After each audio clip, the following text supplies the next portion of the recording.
Okay mga kababayan, Chris Ulo po at welcome po rito sa ating YouTube channel. Okay, good morning mga kababayan, mga analyst. Pag-usapan ho natin itong bagong pahayag. Bagong pahayag ho ni General Torre. Ito hong si General Torre ang bagong magiting hong general sa bago nating hong henerasyon. Nagbigay ho siya ng bagong pahayag versus ho dito kay former President Rodrigo Roa Duterte. Ang nakaraan ho, dati nating presidente, ha? Dati nating presidente sa kasamaang palad.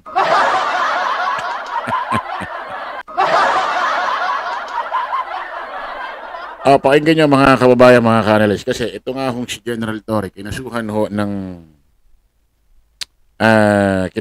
ni General Torre about ho rito sa ginawang pahayag niya na kung saan papatay na lang daw ho ng 15 or 15 senador para makapasok, makaupo, makapwesto ang kanyang mga tuta.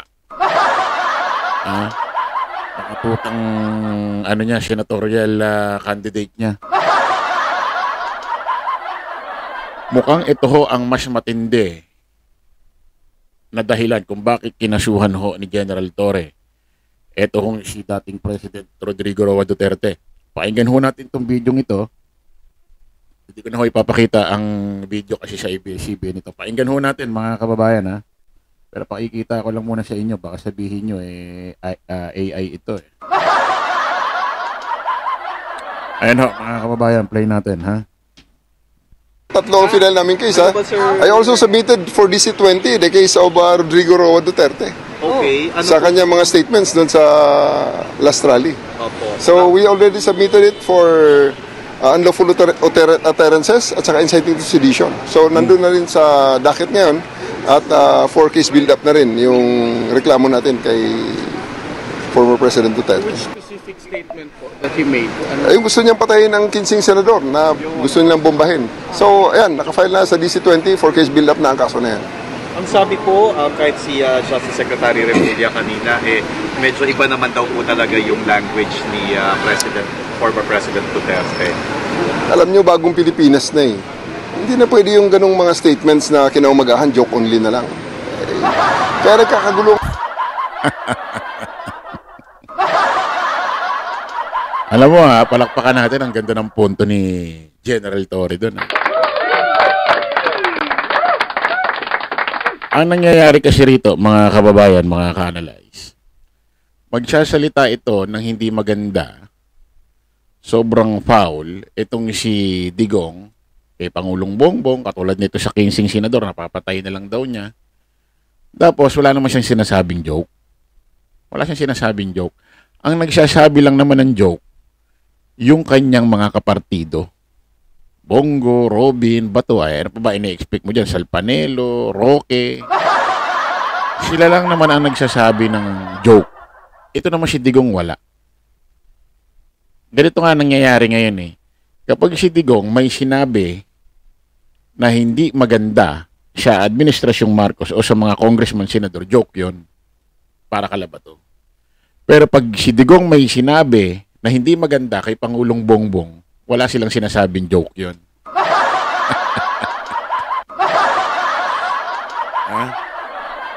Pag sinabi ni Digong na si Pangulong Bongbong, adik, bangag, drug addict, at ang pangalan nasa listahan ng PDEA, drug list, hindi nila sinasabing joke. Pero kapag si Digong nakapagsalita laban sa Administrasyong Marcos, tapos nabubutasan yung kanilang partido tulad nung nakaraan, sabi ni Digong sa Senado, ayan si dating general, ngayon senador si Bato. Death squad yan. Miyembro ng death squad yan. Pinaratangan si Bato ng death squad. Ano sabi ni Bato? Joke lang daw yun. Pero nung pinaratangan ni Digong, si Pangulong Bongbong na kung ano-ano, adik, bangag, nagdodroga, yung pangalan nasa PDEA, nasa list ng PDEA or narco-list, yung partido ni Digong, walang sinasabing joke. Pinaniniwalaan nila. Yan ang style. Pakinggan nyo pa. Tama yung sinabi niya, hindi po pwedeng magsasalita ngayon kung ano-ano. Tapos kinabukasan magiging joke na lang. Hindi mo pwede yun. Diba? Pakinggan natin. Ang gulo-gulo na nga ng pinagdaanan ng bansa natin in the past 6 years. Hanggang ngayon ba naman, dadalhin natin ang gulo na yan, na puro patay-patay na lang. At pagkatapos, if they will be taken on their word, bigla na lang sasabihin na joke only. Or yung latest naman na palusot, he is only expressing a legal opinion. Hindi na po pwede yun. That's already too much. Sir, proprio po ba ito o may nag-file ng complaint sa inyo na ibang tao? I am filing this as a citizen. And you know, I'm a policeman. It's part of the PNP to make sure that we protect the citizenry from...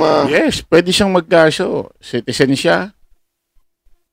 Pulis siya, hindi lang basta pulis. Hepe ho ng CIDG. Trabaho nila yan eh.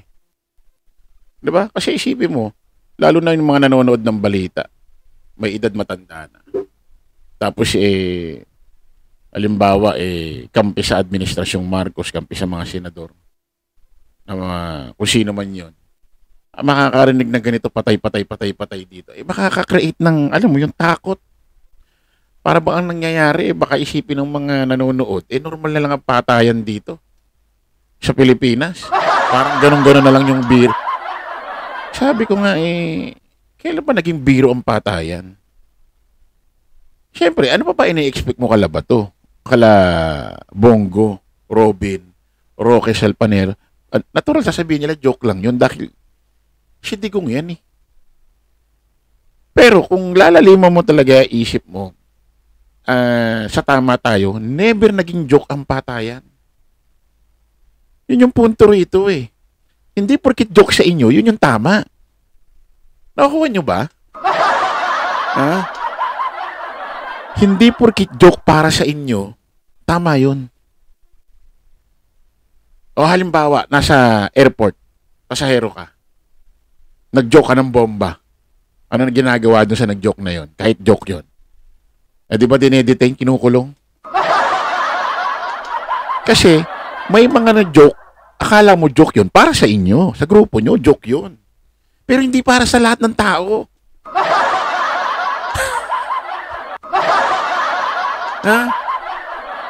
Hindi nyo yata naiintindihan para bang ang dating, ang joke, ang basihan kayo. Pag sinabi nyo joke, susunod kami lahat, joke yun. Sige, sunod kami sa paniniwala nyo, ganun.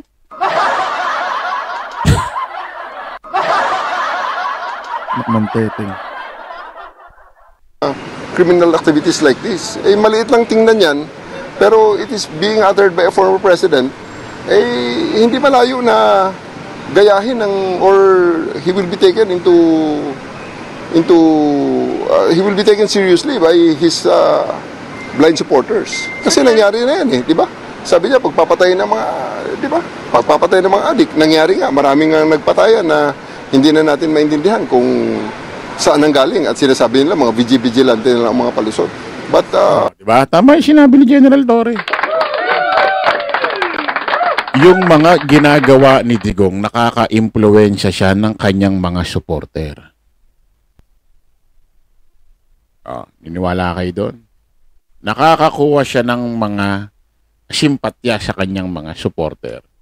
Tulad yung sinasabi ni General Torre na dati, sinasabi niya, pagpapatay niya mga ganyang adik-adik.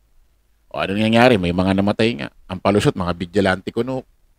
Vigilante Nino. Alam mo yon? Paano na lang kung dumating yung point na ganito? May mga loyal supporter si Digong na hindi niya kilala. Talagang solid sa kanya magmula noon. Ngayon, nung sinabi niya na pagpapatay na lang yung mga senador na yan para makaupo itong mga senatorial candidate niya, yung mga ini-endorse niya, paano halimbawa may ibang senador katulad niya yung kampanya ngayon? Paano kung yung mga nangangampanya na senador din ngayon na pro-administration na kalaban ng kampo nila Digong pagdating sa politika, naggalagala sa probinsya? Nakita halimbawa ng solid supporter ni Digong na medyo may problema sa utak. Pinaniwalaan yung sinabi ni Digong, sineryoso. Paano pag bigla na lang dinikitan, inayuda ng kung anong patalim, hinostage? Sige nga. Pwedeng mangyari yan. Pwedeng mangyari yan. Bakit ko nasabi, mga kababayan? Pakinggan nyo itong mapapanood yung video ito. Sana General Torre, mapanood mo to. Ha?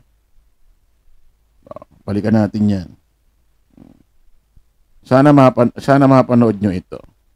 Pakinggan nyo maigi to, mga kababayan. Ha? Pakinggan nyo. Ha? Marami kasi sila. Ano dapat ang gawin natin? Itong video ito ho yung proclamation rally ng PDP Laban. Dito sinabi ni Digong na patayin na lang daw ang mga senador, 15 senador para makaupo itong mga senator candidate niya.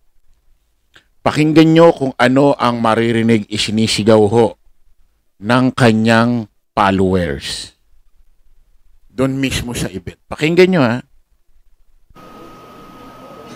Di, patayin natin yung mga senador ngayon para mabakante. Pakinggan nyo, pakinggan nyo.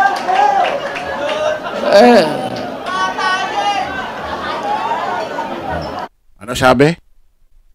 Narinig nyo, ulitin natin, ha. Kung naka-headset kayo, todo nyo yung volume nyo muna ngayon.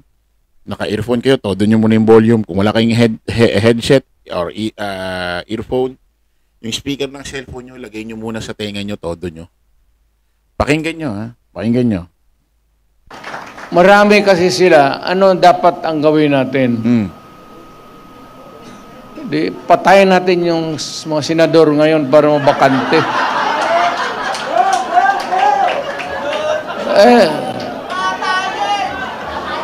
Parinig nyo? Ano sinisigaw ng tao? Patayin. Patayin. Ano masasabi nyo rito, mga didishit? Ha? Isipin nyo. Isipin nyo alam mo yun, nakaka-impluensya siya ng tao. Parinig nyo sigaw ng mga tao? Patayin. Kaya tama yung sinasabi ni General Torre. So, pwede siyang maka-impluensya ng kanyang mga supporter. Kaya sa totoo lang, threat din ito sa mga senador, lalo na ngayon mga kampanya kung saan-saan pupunta. Sabi ko nga sa inyo, paano na lang kung seryosohin niya ng kanyang solid supporter na may problema sa pag-iisip. May mga senador na nangangampanya sa iba't ibang probinsya. Maisip sa pro-administration nito. Anti-digong. Sa politika. Paano na lang kung may gawin di maganda? Ano na naman sasabihin? Ay, sinabi ba? Sasabihin naman ni Digong tsaka Bato, inutos ko ba na gawin nyo yan sa senador? Wala naman ko inutos. Problema niya yan. Ganyan yung nangyari sa mga pulis sa war on drugs eh.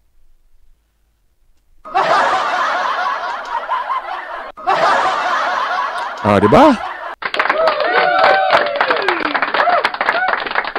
Kaya yung mga nagsasabi dyan na joke lang ito. Sa inyo, joke. Pero hindi ibig sabihin tama yun. Ha? Ulitin ko, ha?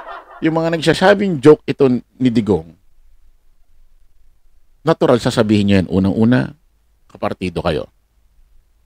Pero kung talagang pagaganahin mo pag-iisip, never mangyari na ang patayan ang topic joke. Never mangyayari yun. Never uunawain mo joke yun. Kasi pagpatay ang sinabi, at hindi po pwedeng mangyaring porkit joke yun sa inyo, susunod kami sa paniniwala yung joke. Hindi kayong basihan. Ha? Hindi porkit joke kay Digong yun, at hindi porkit joke sa inyo yun, ibig sabihin,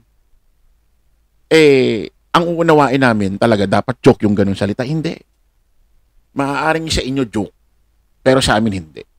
At hindi porkit sinasabi niyong si Digong palabiro, iisipin din namin pati yung word na pagpatay kasama yung sa pagbibiro niya.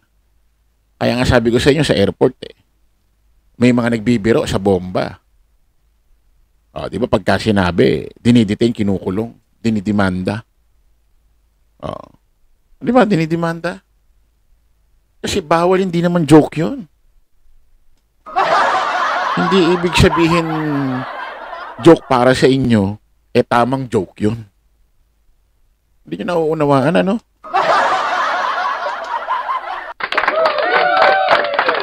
Okay, maraming salamat po mga kababayan. Kita-kita ulit tayo sa panibagong live, panibagong vlog. Paalam mo ba samantala ang inyong lingkod, Chris Ulo, lagi natin tatandaan. Don't follow the majority, follow the right way. Maraming salamat. Kita-kits po tayo ulit. Bye-bye.